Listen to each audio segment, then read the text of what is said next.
Baik, teman sekalian, Assalamualaikum warahmatullahi wabarakatuh. Alhamdulillah wassyukurillah wala haula wala quwwata illa billah.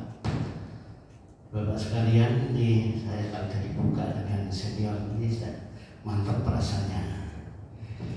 Baik, lanjut topik kita langsung masuk ke bagian inti dari ceramah saya. Semoga Bapak Ibu sekalian tidak bosan, yaitu tentang warisan. Saya sudah masuk, sudah siapkan sebetulnya, cuman lupa mulai itu esok ini nganggo CD merepot tanda. Nek tidak, ini sudah model saya itu sudah saya buat skematis semuanya dari problem-problem kasus-kasus yang masuk.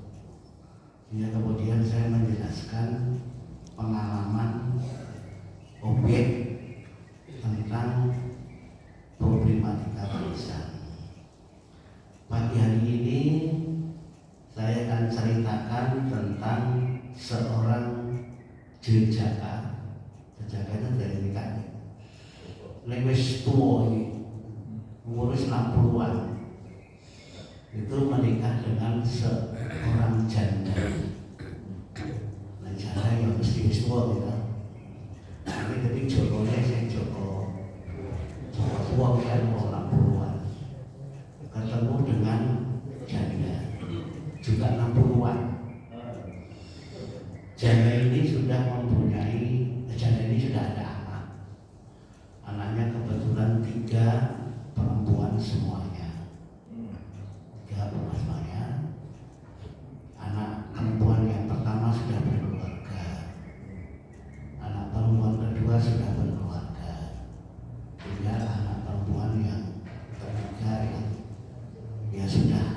saja. Qadarullah ini dijodohkan oleh Allah jejaka ini dengan janda itu. Backgroundnya jejaka ini luar biasa. Jangan tanya agamanya, dia mumpuni katanya. Kemudian begitu masuk dalam rumah tangga itu, Qadarullah sudah jejaka ini kok tanya kepada saya. Pertanyaannya satu,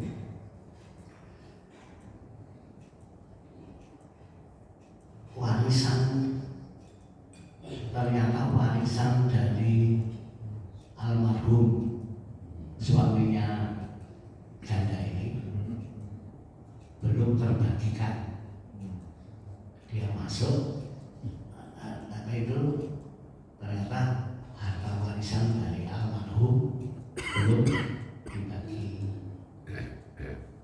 Maka dia menjadi rasanya tidak enak gitu lah. Melebu-melebu, ono bondo oke, tetapi itu masih harta yang campur-campur ya. Nah, dia gitu rasanya berhari-hari tidak nyaman. Bukan tidak nyaman karena dia sayang sama janda itu, tapi ini loh ya. Ini nanti nek ora dirambungke ke depan fitnah harta itu semakin akan nyata. Nah, kemudian sebetulnya ada ayat yang berkaitan itu. Jadi misalnya di surat Al-Anfal itu surat ke-8 di ayat 28 itu, wa'lamu annama amwalukum wa auladukum fitnah wa anallaha indahu ajrun adzim. Ini ayat ini singkat tapi maknanya luar biasa. Jadi Allah menjadikan harta dan anak itu sebagai cobaan atas ketaatan kita kepada Allah. Nek salah sing gula mentah anak ada, salah sing memilih harta bisa seorang manfaati dua-duanya, atau sebaliknya menjadi sesuatu yang mengganggu tentang ketaatan kita kepada Allah. Maka ini perlu harus diperhatikan. Wa anallaha indahu ajrun adzim. Maka kalau bisa anak-anak harta-harta yang kita miliki ini, yang ini merupakan amanat Allah, bagaimana caranya gula mentah, bagaimana caranya mendidik anak-anak, bagaimana caranya mengelola harta ini agar kemudian dua-duanya ini menjadi pahala yang luar biasa di sisi Allah Subhanahu wa Ta'ala. Yang mensikapi tentang harta dan anak. Kembali ke objek ini, jejaka ini berpikir sampai ke sana. Dia menikah juga tidak ingin harta, tetapi dia untuk memenuhi, ya kan? Memenuhi normanya kita hidup ini ya. Kemudian tanya ke saya, pertanyaannya kedua, bagaimana penyelesaian ini menghadapi problem ini bagaimana? Ya. Maka kemudian ya memang kemudian ini kalau saya usulkan ya sudah pelan-pelan memberikan dakwah kepada istri, ya, bertanya pelan-pelan. Golek orang-orang bisa salah tompo, tiba-tiba jadi bojo banyak takon bodoh. Maka saya sarankan ya pelan-pelan. Maka seharusnya selesaikan warisannya almarhum. Jadi warisan almarhum ini mestinya karena anaknya perempuan semuanya, maka akan melibatkan ahli warisnya adalah saudara-saudari dari almarhum. Karena notabene bapak ibunya almarhum sudah tidak ada, berarti warisannya menyamping, karena tidak semuanya dikuasai oleh anak-anaknya, karena anaknya perempuan semuanya. semuanya ini kalau kita buka di ayat 11, karena ini lebih dari satu, ada 3, maka anak-anaknya 2/3 dari hartanya almarhum. Pelan-pelan tanya, hartanya almarhum yang mana? Ya, hartanya almarhum yang mana? Ini yang besok juga istri tentunya. Maka ini juga ada dasarnya. Kenapa wong rumah tangga itu ono hartanya suami, ono hartanya istri. Ini juga bagian daripada manajemen dalam keluarga biar tidak muncul fitnah di kemudian hari. Dasarnya misalnya kita ambil kalau ayat warisan di surah An-Nisa ayat yang ke-12. Itu di ayat yang awal firman Allah itu isinya, kamu para suami dapat tinggalan harta dari istrimu yang meninggal separuh. Kalau istrimu yang meninggal tidak punya keturunan, tapi kalau istrimu yang meninggal ada keturunan, suami dapat tinggalan dari harta almarhumah seperempat. Kalau dibalik ayat yang berikutnya, istri dapat tinggalan seperempat dari harta almarhum suaminya. Apabila almarhum suaminya itu tidak ada keturunan. Namun kalau almarhum suaminya itu ada keturunan, maka istri dapat tinggalan harta dari almarhum seperempat. Nah ini kan membimbing kita untuk kita ada manajemen dalam rumah tangga ini. Sehingga ini saya sarankan kepada saudara jajaka ini pelan-pelan diceramai. Alhamdulillah juga tidak ada kesibukan daripada janda, karena backgroundnya janda juga sebagai kepala sekolah yang di situ juga sekolahnya sekolah agama ya. Kemudian tahu juga gitu. Nah, cuman kemudian barangkali kenapa kok tidak dilaksanakan? Dan ini baru sekalian, ini yang saya menjadi sedih di lapangan itu banyak orang-orang yang taat di dalam Islam ini, tapi kalau terkandung warisan, itu terkandung warisan, kenapa kok berat melaksanakan? Apa sebabnya? Ini yang saya belum mendapatkan jawaban.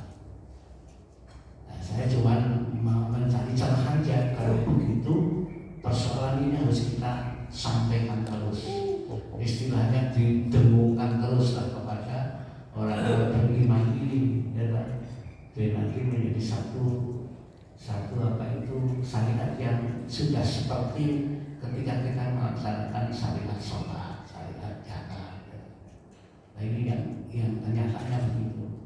Kalau ini orang awam tidak tahu ilmunya mungkin maklum, tapi kenapa ini orang yang tahu ilmunya, bahkan dia juga berdakwah di agama itu, tetapi kok tidak melaksanakan atau belum melaksanakan. Maka alhamdulillah di tahap pertama, kemudian dia dengan apa itu, dengan ikhlas melaksanakan. Dan yang paling saya senang lagi, dia cerita bahwa ternyata saudaranya almarhum itu cukup banyak, dan dalam kondisi yang berseru secara ekonomi ada yang tidak mampu. Apalagi begitu, coba bayangkan itu. Kalau dia tidak melaksanakan, berarti dia menzolimi ahli waris yang lemah. Itu juga ada ayatnya, yaitu di ayat 10 itu surat An-Nisa itu. Innalladzina ya'kuluna amwala yatama dzulman innama ya'kuluna fi butunihim nara wa sayaslawna sa'ira. Itu maknanya, itu Allah mengingatkan kita tidak boleh, jangan sampai menzalimi haknya anak yatim yang situ adalah ahli waris. Jadi bocah-bocah dalam kondisi lemah, orang tuanya tidak ada, dia sebagai ahli waris yang sah yang harus mendapatkan bagian harta tinggalan orang tuanya, tetapi kemudian didolimi, maka jangan sampai itu didolimi. Jadi dia orang yang anak-anak yang belum paham, nek jebulane oleh jatah, ya. Jadi orang yang lemah dan dia punya hak, nah, maka ini juga dia juga ada saudaranya yang lemah, punya hak, tetapi tidak disampaikan. Ini berlimpahnya luar biasa. Alhamdulillah tahap pertama dengan wirawiri apa itu komunikasi dengan kami selesai. Maka kemudian setelah itu selesai Bapak Ibu sekalian, si janda ini kemudian jatuh sakit, ya, biasanya tidak tiba-tiba, ya dia juga memang sudah punya, maka kemudian sampailah kemudian meninggal. Nah, maka kemudian dia bertanya lagi dengan problem berikutnya, lanek iki terus kepiye aku ki, jadi ini jejaka ini begitu masuk rumah tangga itu isinya hanya apa itu istilahnya menyadarkan ya, tentang warisan. Maka kemudian dia bertanya, ini mestinya saya punya hak atas harta tinggalan istri saya? Ada, kan? Tadi kan anaknya perempuan semuanya. Maka kemudian dia apa itu mendapatkan berapa? Seperempat. Kan? Karena janda ini punya anak, berarti anaknya 2/3, dia 1/4, kemudian sisanya untuk saudara-saudari janda. Dia juga caranya memberikan pengertian anak-anak ini, karena anak-anak ini sudah pada keluarga. Dikira nanti saya minta hak saya, dikira apa itu mengambil hartanya ibunya, gitu kan? Nah, ya harus selamat hati, bukan Anda kemudian harus diem, ya. Terutama Anda juga, misalnya Anda ikhlas dengan hak Anda berikan, tapi ini ada saudara-saudari jadi janda tadi yang harus juga mempunyai hak, tapi dia tidak enak, maka kemudian dia terpaksa mencari orang ketiga. Saya kemudian dimintai untuk memberikan penjelasan kepada anak-anak tentang warisan itu. Alhamdulillah anak-anak juga bisa menerima, ya. Karena anak-anak itu kemudian dengan kehilangan ibunya, dia usir oleh bapak. Maksudnya bapak apa itu? Sambungnya. Jadi sampai hari ini jejaka ini masih bersatu di dalam rumah janda tadi bersama anak-anak itu dengan rukun damai. Maka ibu bapak sekalian, ini kan kadang-kadang tidak bisa terbayangkan oleh kita bahwa problem-problem itu muncul setelah kita menikah. Maka dari hikmah pelajaran ini Bapak Ibu sekalian, memang kita berat, ya, tapi tidak ada kata terlambat bagi bahasa saya. Kalau kita masih punya saudara, punya anak-anak, punya itu, untuk mengingatkan persoalan ini itu sangat penting. Kalau perlu ini menjadi model bahasa wasiat kita kepada anak-anak. Bukan wasiat membati, ya, karena tidak boleh. Wasiatnya ya pokoknya apapun yang sesuk tak tinggalke sithik apa akeh kuwi jenenge bondo warisan. Bondo warisan kuwi ning Al-Qur'an sangat jelas kemana dan berapa. Ya, ini untuk pegangan anak-anak kita. Kemudian yang juga tadi diingatkan kepada senior kita, ya, itu ya kan, kalau kemudian kita memberikan tiba-tiba mati orang,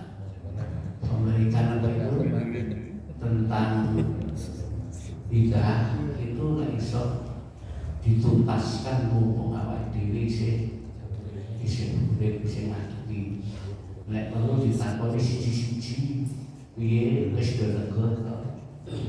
Ora do meri-merinan mumpung bapak ibu isih ke jangan saya kemudian engko tak tinggal mati kowe udah rezeki. Ini kan yang tadi yang cobaan itu berat Bapak Ibu sekalian. Berat. Jadi karena menghadapi anak-anak, menghadapi harta itu berat. Kalau orang tahu betul tentang harta, tentang anak, tentang harta terutama, itu semakin diberi harta sangat banyak, semakin berpikir aku amanah pora. Kalau cobaan Allah, ya apa amanah Allah, titipan Allah dengan harta ini. Jadi ternyata semakin berpikir apakah harta banyak yang kita tinggalkan itu akan menjadi berkah bagi ahli waris kita atau malah menjadi mana petaka. Jadi beratnya. Jadi Bapak Ibu sekalian, kita sebagai jemaah yang beriman tidak usah khawatir, karena kalau kita itu menjaga tetap dalam berusaha taat kepada Allah, insya Allah Allah akan membimbing dalam kehidupan kita di dunia akhirat. Ya ayyuhalladzina amanu in tattaqullaha yaj'al lakum furqana wa yukaffir ankum sayyi'atikum wa yaghfir lakum wallahu dzul fadlil adzim. Ini ayat yang sering saya sampaikan juga. Dan siapa orang-orang yang tetap menjaga ketaatan kepada Allah, maka Allah akan berikan furqan. Furqan itu luar biasa. Dengan itu Allah akan mengampuni dosa-dosa kita. Allah akan membimbing kita dalam kehidupan kita di dunia maupun di akhirat. Karunia yang luar biasa bagi Allah untuk orang-orang yang selalu berusaha memposisikan diri dalam ketaatan kepada Allah. Situasi dan kondisi apapun yang menimpa kita harus tetap menjaga ketaatan. Walaupun banyak rintangan, banyak godaan, tapi bagaimana kita memposisikan sebagai orang yang selalu menjaga ketaatan kepada Allah Subhanahu wa Ta'ala. Bapak Ibu sekalian, iman itu adalah harus sempurna. Lisannya berjanji, berikrar, bersumpah, hatinya meyakini, tingkah lakunya mewujudkan. Ini adalah iman yang sempurna. Kalau ucapannya ya,